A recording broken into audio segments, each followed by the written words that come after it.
ஒரு நாள் 2 நண்பர்கள் காட்டு வழியா நடந்து போய்கிட்டு இருந்தாங்க. நடந்து போகும்போது ஒரு மரத்துல தேன் கூடு இருக்கிறத பார்த்தாங்க.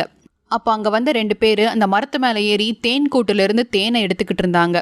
அதை பார்த்ததும் ஒரு நண்பர், ச்சே, தேனி எவ்வளோ கஷ்டப்பட்டு அந்த தேனை சேகரிக்குது, ஆனா இந்த மனுஷங்க அது எவ்வளவு சுலபமா திருடிடுறாங்க, இதை நினைச்சு அந்த தேனி எவ்வளோ வருத்தப்படும் அப்படின்னு சொன்னாரு.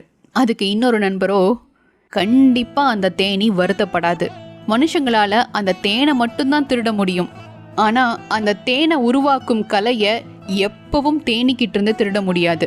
அதனால எவ்வளவு தேனை மனுஷங்க எடுத்தாலும் தன்னால திரும்பவும் தேனை உருவாக்க முடியும் அப்படிங்கிற திறமை தேனிக்கிட்ட இருக்கிற வரைக்கும் அது என்னைக்குமே வருத்தப்படாது அப்படின்னு சொன்னாரு. இன்னைக்கு உங்க பணத்தையோ இல்ல உழைப்பையோ யார் வேணாலும் உங்ககிட்ட இருந்து திருடலாம். ஆனா திறமையும் சம்பாதிக்கும் திறனும் இருக்கும்போது நீங்க என்ன வேணா சாதிக்கலாம்.